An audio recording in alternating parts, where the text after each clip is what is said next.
And welcome to the very first episode of BHDC Voices, the podcast series of Brooklyn Health Disparities Center. The series will explore various health conditions and issues as they impact the communities served by BHDC. Brooklyn Health Disparities Center is a novel partnership that was formed in 2004 and included an academic research institution, that is SUNY Downstate Health Sciences University, a community-based organization, that is the Ash Institute for Urban Health, and government agency, that is Office of the Brooklyn Borough President. The partnership was committed to reducing health disparities in Brooklyn and increasing the level of engagement of academics, community members, and policymakers in the process. The center's inception was the result of recommendations of the Milano Report made to the Brooklyn Borough President in 2003. In its beginning phases, the Brooklyn Health Disparities Center established a dynamic research infrastructure that fostered community-engaged research collaborations among SUNY Downstate's 5 colleges, the Ash Institute for Urban Health, and its community partners, including CBOs, barbershops, hairstylists, and places of worship in Brooklyn. The center currently administers the Translational Program of Health Disparities Research Training, also known as Transport, which is an NIH-endowed program that provides a foundation for training and growing and developing a diverse biomedical research workforce focused upon translational disparities and population health research, all with the goal of reducing health disparities in our communities. Today's podcast would feature Dr. Keith C. Ferdinand, Professor of Medicine and Endowed Chair in Preventative Cardiology at Tulane University School of Medicine in New Orleans, Louisiana. Among other things, Dr. Ferdinand's research is in hypertension, lipids, cardiometabolic risks, and cardiovascular diseases, especially related to race ethnic minorities, and he's well-published, well-known across the country and internationally as well. He has participated in numerous clinical education activities in the community, locally and nationally, regarding eliminating disparities during the COVID-19 pandemic. Furthermore, as the president of the Healthy Heart Community Prevention Project in New Orleans, Dr. Ferdinand has offered community education and advocacy on racial and ethnic disparities before and during the COVID-19 pandemic and the effective vaccination strategies in these communities. I would like to thank Dr. Pamela Straker for the incredible work in bringing this podcast to fruition. I would also like to acknowledge Lakia Maxwell for the assistance she's provided to bringing this program to fruition as well. To all of you, thank you for joining us today and enjoy the series. Thank you, Dr. Salafu. We're pleased to present Brooklyn Health Disparities Center Voices, or BHDC Voices, to our community. I am Dr. Pam Straker, Director of Operations for BHDC. I am joined by Lakia Maxwell, Research Education Coordinator for BHDC.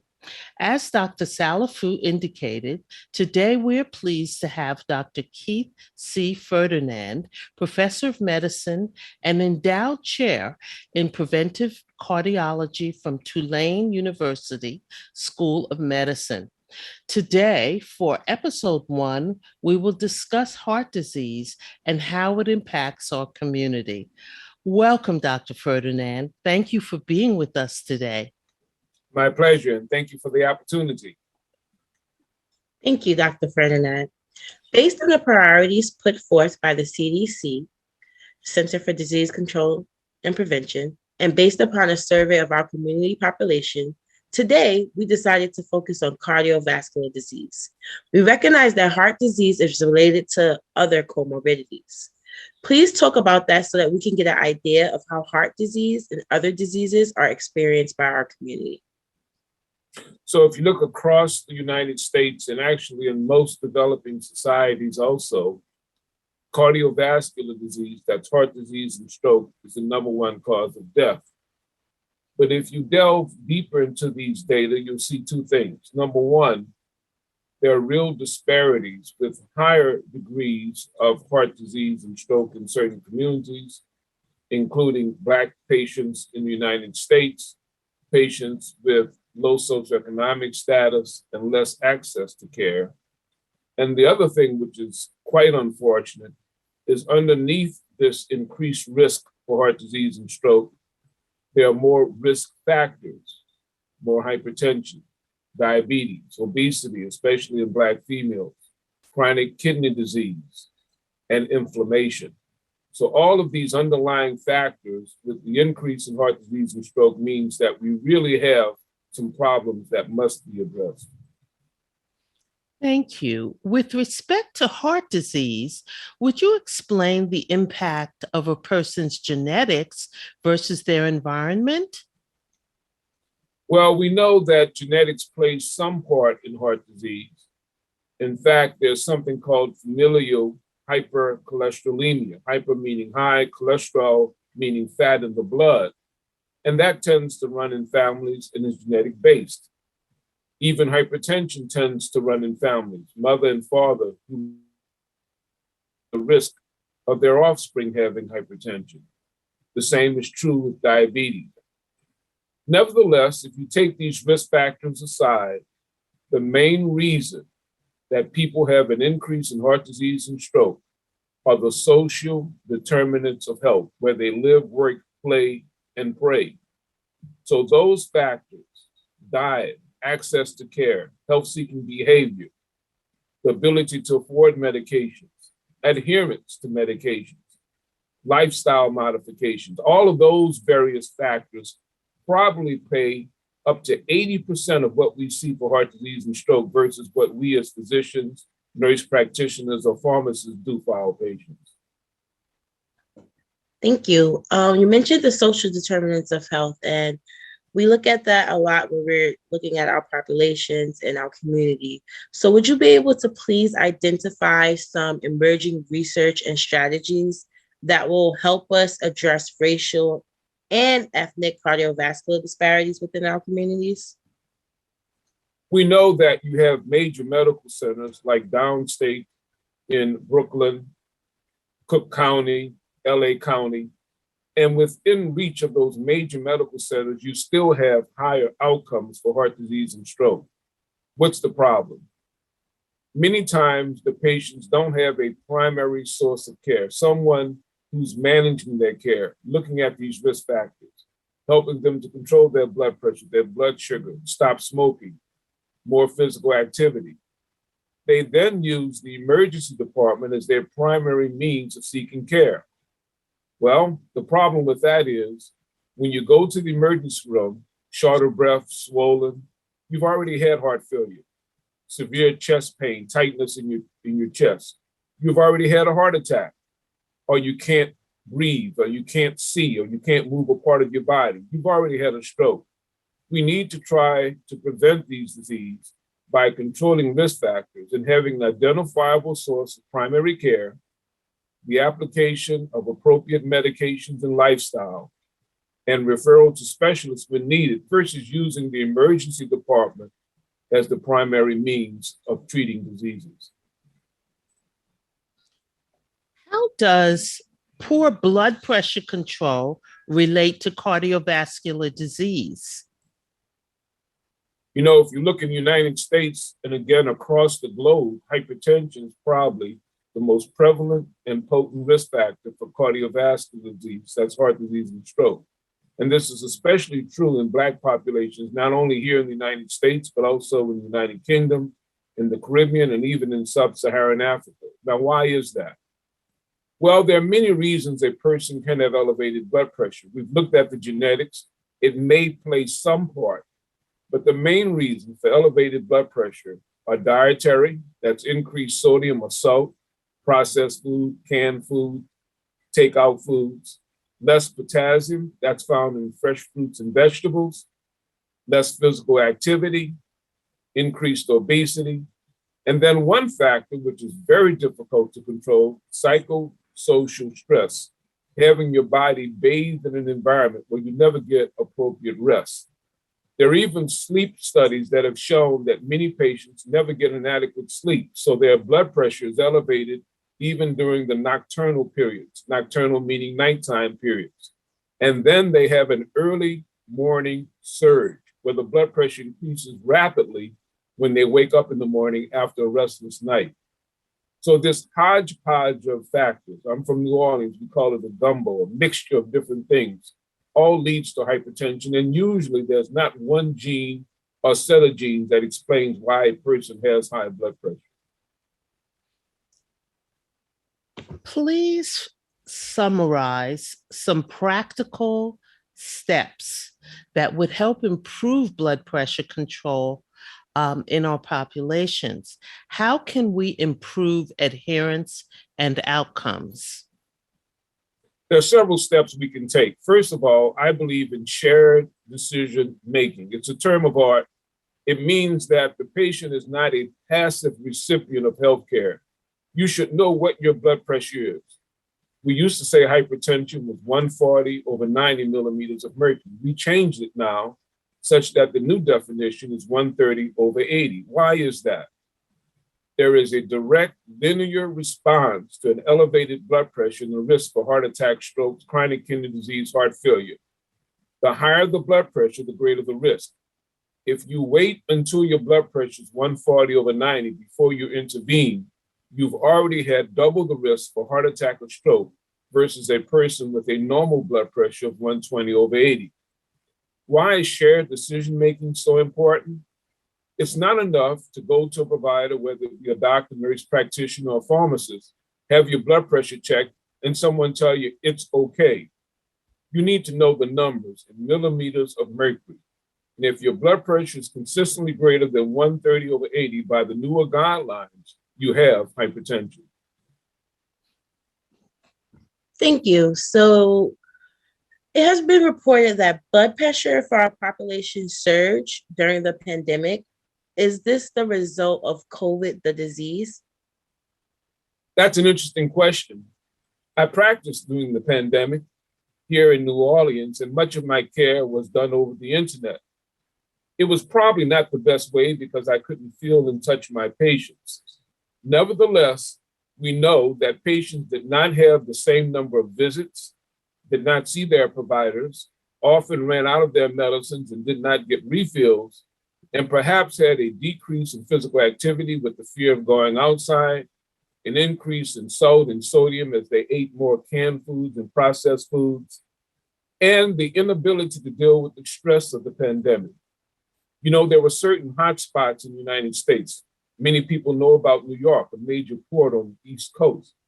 Others know about Seattle, a major port on the West Coast. What you may not recognize, a third hotspot was here in New Orleans, a major port on the Gulf Coast. When you look at New Orleans, Mardi Gras was February 25th, 2020. I know because I was out there in the street during the carnival. We then had a surge because 300,000 people were in the street marching together, having a good time, but the coronavirus was spreading. And in New Orleans, there was a surge related to the coronavirus. So what happened after that? Persons were not able to see their providers, ran out of their medicines, did not have appropriate refills. And then there was the stress of the pandemic itself, being isolated, locked inside, increased physical activity, eating more canned foods and processed foods. And one nuance about the pandemic, which I actually have seen in my practice, is that the coronavirus doesn't just affect the lungs, but also can inflame the blood vessels. And there was an increase in hypertension, stroke, and even heart attacks directly related to the coronavirus. So, Dr. Ferdinand, what else would you like to share with us about heart disease? We've talked about many things, and there's so much more to talk about, but we'd like to give you a chance to kind of share with us what you think we and the community needs to know. I think we should recognize that it is not inevitable that certain communities are going to die more from heart disease, stroke, end-stage renal disease, and heart failure. That much of this can be controlled by our lifestyle, our health-seeking behavior, adhering to medications, and knowing our numbers. What I do when I see patients is take their recent lab and sit down face-to-face, eye level, culturally appropriate, literacy appropriate conversation, not trying to show how smart I am using these long Latin-based terms, and tell the patient what your glomerular filtration rate, your GFR, your kidney function is. Give the patient the number for their glucose. If it's 100 or above, they have prediabetes or may even have undiagnosed diabetes. Tell them what the LDL cholesterol is. That's the low density lipoprotein. That's the bad cholesterol. And if they are high risk, especially if they have a history of atherosclerosis or hardening of the arteries, I'll tell them, unfortunately, along with diet, you're going to need medication. And then finally, as it relates to blood pressure, the patient should know the specific number. Check it once, check it twice. And if they're able to afford a validated blood pressure device, it's even better to check your blood pressure at home. They call that self-monitored blood pressure. It gives a better picture of what the real blood pressure is versus the magic 15 minutes in the doctor's office. Okay. Excuse me. Within our communities, we're often confronted with people who want to use more quote unquote natural approaches to addressing cardiovascular issues. And we even have people who are now embracing things like plant-based approaches. Do you have a thought about that? Well, I have a saying that medicine is medicine is medicine. A drug is a drug is a drug. Let me explain. If you think clearly, your body really doesn't know where you got a substance from. If you get it from the physician, it's a prescribed drug or prescribed medicine. If you get it over the counter without a prescription, then it's called over-the-counter medication or drug. Or if you get it from somebody in the corner in the dark alley, it's an illegal drug. It's still a drug.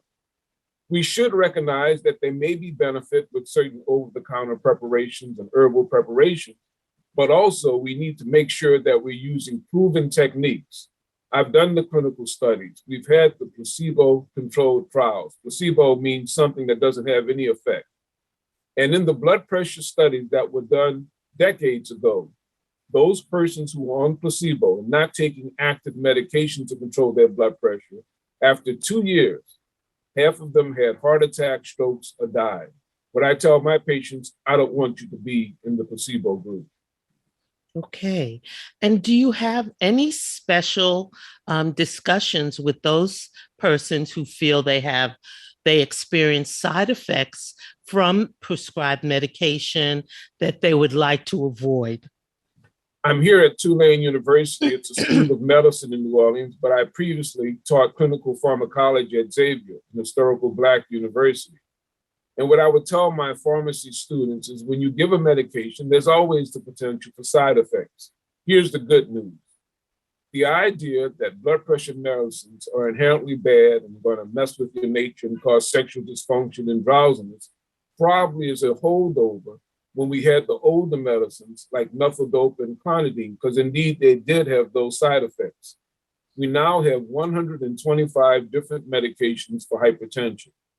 Most of the newer medicines have minimal, if any, side effects.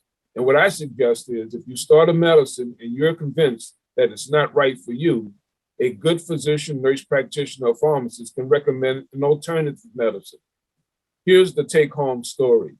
If your blood pressure is elevated and it's not controlled, even if you're taking herbal preparations and over-the-counter routes, if your blood pressure remains elevated, you're placing yourself at risk for heart attack, stroke, chronic kidney disease, heart failure, or even early death. Well, this concludes episode 1 of BHDC Voices. And we want to thank you, Dr. Ferdinand. Thanks for listening to BHDC Voices with our hosts, Dr. Pam Straker, that's me, and Lakia Maxwell. We hope you enjoyed our deep dive into heart disease and its impact on our community. As always, you can head over to bhdc.nyc to sign up for our email list, as well as check out additional resources. If you enjoyed this episode and you'd like to help support the podcast, please share it with others and post it on social media. Thanks again, and we'll see you next time on BHDC Voices.